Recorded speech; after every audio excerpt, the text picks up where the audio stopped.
majoritairement dans le cadre familial, enfin c'est ce que disent les uns les autres. Bon, vous avez parlé des farceurs tout à l'heure. Oui. Ben, j'ai un farceur avec vous. C'est Jean-François Toussaint, qui est professeur de physiologie selon votre définition. Bonjour monsieur Toussaint. Vous n'avez pas que des amis sur le plateau, je vous préviens. Vous êtes professeur de physiologie à l'Université Paris-Descartes. Vous êtes directeur de l'Institut de recherche biomédicale et épidémiologie du sport. Vous faites partie des rassuristes, ceux qui ont eu plutôt un regard positif sur l'évolution de l'épidémie. Selon vous, l'immunité collective sera bientôt atteinte en France. Aujourd'hui, vous êtes honni et effectivement, de simplement vous donner la parole est parfois sujet à caution. Simplement, je voulais savoir quelle analyse vous portez aujourd'hui. Est-ce que vous dites « je me suis trompé » ou est-ce que vous persistez justement dans votre analyse et vous allez pouvoir nous la donner? Oui, bonjour.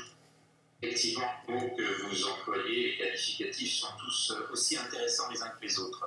Le premier point qui est important, c'est d'abord de dire qu'il n'y a aucun souci à désigner les choses pour ce qu'elles sont, c'est-à-dire cette deuxième vague, ou cette deuxième phase, ou ce deuxième temps de l'épidémie, pour ce qui apparaît, c'est-à-dire avec une augmentation des hospitalisations, de la réanimation et du nombre de décès. Le point important est de comprendre ce qui en est la cause. Et ce qui nous différencie, pour beaucoup d'entre nous, est de savoir s'il s'agit d'une responsabilité collective ou bien s'il s'agit d'une évolution complète d'une phase épidémique entre un virus et nos sociétés. Et si l'on fait l'analyse de tout cela, il s'agit de points de vue totalement différents sur lesquels on peut comprendre que les mesures à prendre ne sont pas du tout les mêmes. Je m'explique. Nous venons de publier hier une étude qui a repris sur les 188 pays du monde qui ont eu au moins un cas de Covid et au moins 10 décès sur leur territoire, l'ensemble des déterminants qui ont contribué à expliquer la mortalité sur les 8 premiers mois de cette épidémie.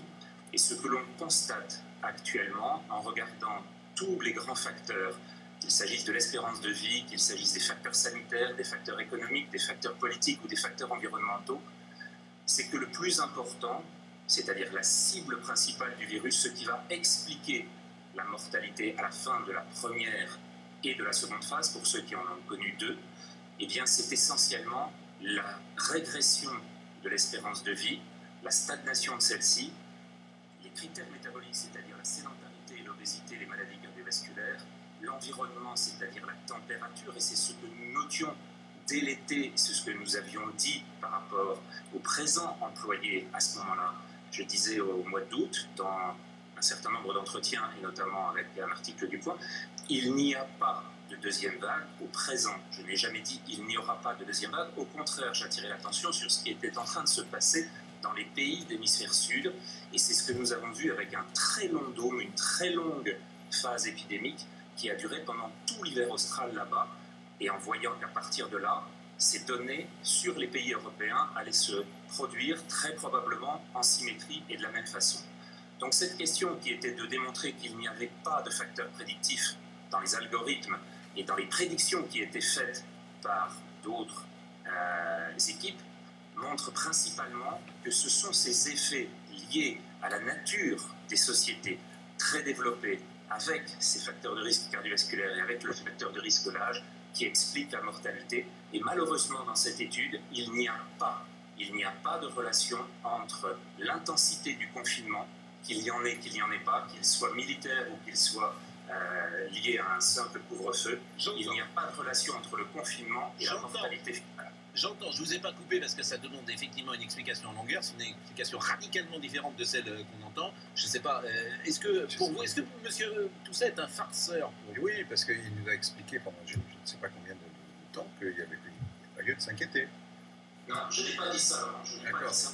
Vous n'avez pas dit ça, mais enfin, vous avez dit pas exactement les mots, et on ne peut pas les repasser, les extraits de ce qu'il a dit.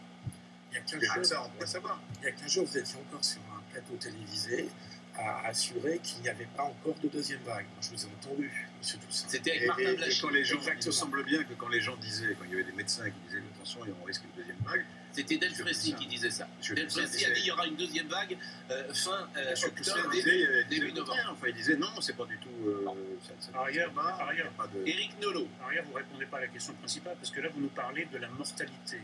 On parle des admissions en réanimation, c'est-à-dire la saturation, pas forcément des gens qui meurent, mais de la saturation des services de réanimation. C'est ça qui est en jeu. Et c'est à nouveau un problème très important pour savoir comment il faut décider les choses. Et c'est en fonction des résultats attendus qu'on va le voir. Si vous pensez qu'en fermant les restaurants et en fermant les salles de sport, vous allez contribuer à limiter les entrées en réanimation, la preuve est faite que ce n'était pas la solution à prendre. Ce qu'il faut maintenant, c'est mettre les moyens là où sont les besoins. Et ce qu'il faut donc, c'est organiser une prise en charge des personnes qui en ont besoin. Et s'il le faut éventuellement, avoir un hôpital très large, un hôpital de campagne. Les Anglais l'ont fait, les Madrilènes l'ont fait. Et avoir à partir de ce moment-là un accueil, porte de Versailles, au palais des expositions à Villepinte, dans des endroits qui permettent d'avoir des grandes circulations et des grandes continuité du suivi pour les personnes qui seront à ce moment-là prises en charge sur des structures qui seront dédiées à cela. Alors, analyse radicalement différente, puisque vous j'essaie de synthétiser. Professeur Toussaint ne doute jamais. Non, mais je constate, il ne doute jamais, il ne se trompe jamais. Attendez. Et il ne se trompe jamais, c'est sûr. Non, ce que je veux dire, c'est que c'est une analyse radicalement différente de celle qu'on a entendue tout à l'heure, puisque vous mettez quelle crédibilité il peut avoir après de s'être trompé de telle manière. Moi, ce que je voudrais savoir, c'est pourquoi vous êtes quelques-uns et pourquoi la communauté scientifique et politique ne vous suit pas. Ça pourrait vous interroger. Moi, j'essaye de donner la parole à tout le monde. Vous êtes crédible à mes yeux, puisque vous êtes professeur de physiologie, je le rappelle, à l'université Paris-Descartes. Vous êtes directeur de l'Institut de recherche biomédicale et d'épidémiologie du sport. Donc, vous êtes une parole crédible. Et c'est pour ça que vous avez la parole. Mais je vous pose la question, pourquoi personne ne vous suit, ou la majorité ne vous suit? La question que vous posez est celle non seulement de la crédibilité, mais surtout celle de la réalité des analyses. Il n'est pas question, et là non plus, je réfute cette idée que je ne doute pas. Évidemment qu'on doute à chaque fois sur les questions, évidemment que nous nous sommes tous trompés, y compris sur la hauteur des vagues, sur les éléments qui allaient en donner les succès. Ce que l'on voit sur ces phases successives, c'est qu'il y a des facteurs explicatifs et il y a des facteurs que l'on croyait prédictifs. C'est sur ces facteurs-là que finalement s'est faite la décision initiale, et c'est sur ces facteurs-là que vont se faire les nouvelles décisions. Est-ce que l'on va reconfiner? La réponse est oui, c'est écrit dans les plateaux, c'est écrit dans les dossiers, et ce reconfinement ne sera pas suivi d'effet parce que le précédent, sur la vague précédente, n'a pas montré de contribution. Ce qu'il faut bien voir, c'est que dans une méthode... Attendez, le précédent confinement, selon vous, n'a servi à rien, c'est ce que vous dites? Parce que mathématiquement, moi j'ai vu qu'il avait baissé le nombre de décès et le nombre d'incidences. Pourquoi vous dites que ça n'a servi à rien? Ce que les papiers ont montré, y compris dans Science et dans Nature, dans les plus grands journaux, était la reprise des algorithmes prédictifs du début de la phase de février qui ont été ensuite réutilisés a posteriori. Or, si on l'analyse, on voit que le temps de doublement et le taux de croissance de la maladie est déjà en train de diminuer avant les confinements dans les grands pays européens. Et donc, si on poursuit et que l'on mesure a posteriori, non pas sur des algorithmes, mais sur la réalité, ce que nous avons fait et que nous avons publié hier, on montre que l'intensité du confinement n'a pas de rapport avec la mortalité. Tout ça, mais d'abord, je ne suis pas sûr de tout comprendre, bien évidemment. Et pourquoi, à ce moment-là, pourquoi cette analyse que vous donnez n'est pas privilégiée? Olivier Véran, c'est quelqu'un qui écoute. Emmanuel Macron, c'est quelqu'un qui écoute, forcément. Tous les plus grands spécialistes sont autour d'eux. Et personne au monde ne fait ce que vous faites. C'est-à-dire que tout le monde reconfine. Tout le monde en fait aujourd'hui globalement la même stratégie. Ce n'était pas le cas il y a 6 mois, mais maintenant tout le monde, Pays de Galles, Irlande, Nouvelle-Zélande, etc. Non, absolument pas. Vous avez plusieurs pays qui n'ont pas cessé de ne pas confiner, qu'ils soient en Asie comme la Corée du Sud, avec des confinements très locaux, mais surtout une technique d'isolement, de traçage qui était sur le diagnostic au début de l'épidémie, là où c'était encore contrôlable. Maintenant, ça ne l'est plus en France. Et l'autre pays qui est l'exemple, le contre-exemple absolu des estimations et des simulations qui avaient été faites initialement, c'est la Suède, qui n'a toujours pas de réascension actuelle, contrairement à tous les autres pays européens. Et ça, c'est un point majeur, puisqu'on leur avait prédit initialement 70 000 décès.